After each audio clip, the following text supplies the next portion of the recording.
Baik, terima kasih Sahi.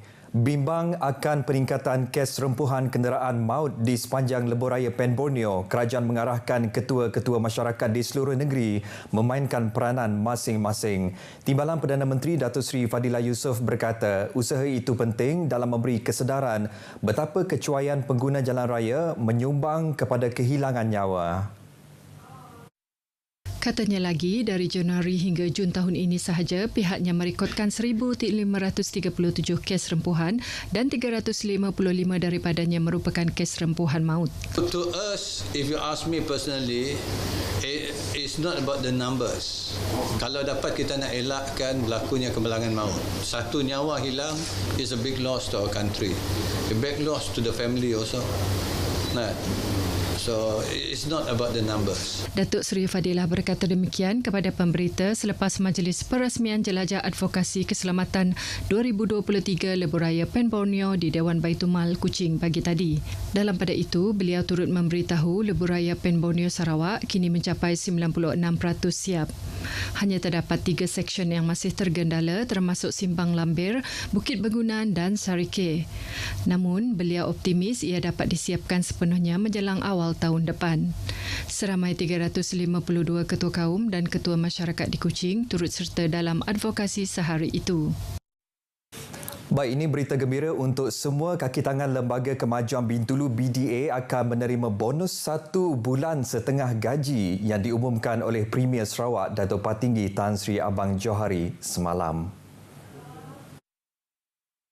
Premier Sarawak memberitahu bonus tersebut sebagai tanda pengiktirafan atas kerja keras dan sumbangan besar atas kejayaan pembangunan luar biasa yang dibuat oleh semua kaki tangan BDA. Ini mengucapkan terima kasih kepada seluruh warga Bintulu Development Authority dengan memberi sumbangan bonus bulan setengah.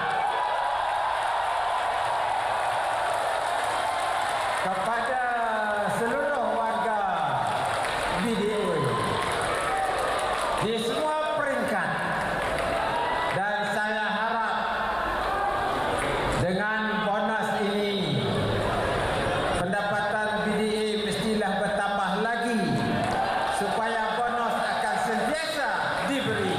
Beliau berkata demikian semasa merasmikan Majlis Makan Malam sambutan ulang tahun ke-45 BDA di Bintulu semalam. Ujar beliau lagi, sejak penubuhannya pada tahun 1978, BDA telah mengorak langkah mengubah keseluruhan lanskap Bintulu sekaligus memperoleh reputasi sebagai bandar perindustrian progresif di Malaysia. Dalam pada itu, Abang Johari turut menyampaikan anugerah perkhidmatan cemerlang tahun 2022 kepada 60 kaki tangan BDA. Kemenangan banyak kerusi oleh gabungan Parti Sarawak GPS adalah disebabkan semangat perpaduan dalam gabungan itu. Justru itu menurut Timbalan Premier yang juga Presiden Parti Rakyat Bersatu Sarawak SUPP, Datuk Seri Dr. Sim Kui Hian, sebarang perubahan dalam komponen-komponen parti di dalam GPS haruslah dibincangkan bersama di dalam satu mesyuarat. Mengulas mengenai Majlis Memorandum Persefahaman antara Parti Demokratik Progresif PDP dan Parti Sarawak Bersatu PSB di Kuala Lumpur baru-baru ini, Datuk Seri Dr. Sim memberitahu beliau tidak terkejut dengan perkembangan tersebut. Katanya GPS akan membincangkan perkara ini bersama atas semangat GPS dalam satu mesyuarat malam ini.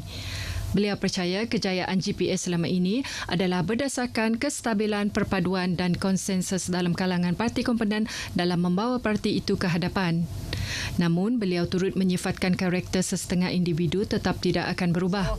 All the other technical questions will arise. Now the 4 component party, GPS and 4 component party, and component party is what?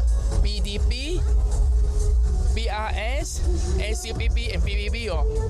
It's a merger. It's a new entity. A merger is a new entity.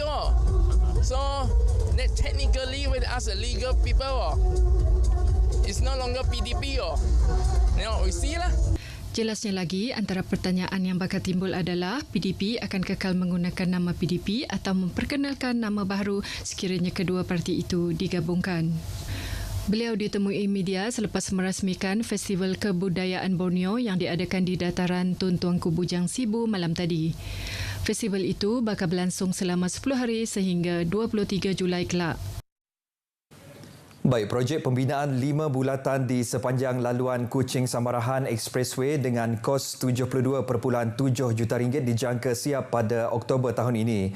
Timbalan Premier Sarawak Dato' Amar Douglas Sugambas berpuas hati dengan kemajuan projek itu yang 58% mendahului jadual.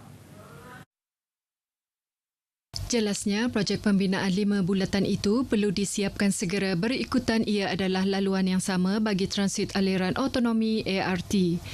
Dato' Ahmad Douglas berkata prototipe untuk ART dijangka akan tiba di negeri ini pada Ogos depan. Siapnya projek pembinaan bulatan itu lebih memudahkan proses percubaan ART dilakukan di laluan yang terlibat. Beliau ditemui media selepas membuat tinjauan bagi projek pembinaan 5 bulatan di laluan Kuching Samarahan Expressway hari ini. Dato' Ahmad Douglas menambah kerajaan negeri komited dalam memastikan projek pembinaan jalan raya di negeri ini mengikut jadual. Struktur jalan raya atau laluan yang baik berupaya merancakkan ekonomi setempat sekaligus memacu pembangunan negeri.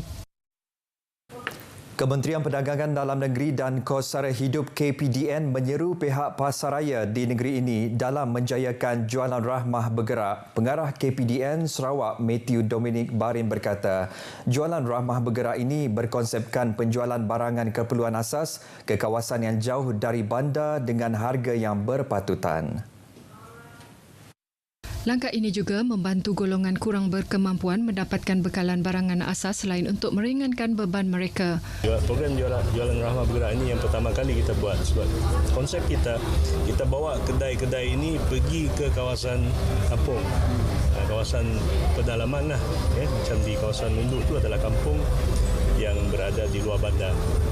Sebelum ini konsep ini program jualan ramah kita buat di supermarket atau di pasaraya, dan kali ini kita bawa kedai itu pergi ke sana. Dan kita akan teruskan, kita akan cari lokasi-lokasi yang bersesuaian. Beliau menyatakan demikian kepada pemberita semasa program Food Bank Malaysia sempena Hari Sarawak 2023 anjuran Majlis Tindakan Pengguna Negara MTPN Sarawak di Riverbank Batu Kawah, Kuching hari ini. Program dilaksanakan itu sebagai inisiatif MTPN dengan rakan kerjasama membantu rakyat Sarawak sempena sambutan ulang tahun ke-60 kemerdekaan Sarawak tahun ini. Sebanyak 150 set barangan keperluan asas diagihkan kepada penduduk kampung sekitar. Baik, saudara, perkongsian itu tadi mengakhiri berita dari Sarawak. Salam Malaysia Madani. Kita kembali bersama Sahi untuk berita seterusnya. Sahi, silakan. Baik, Buma, terima kasih.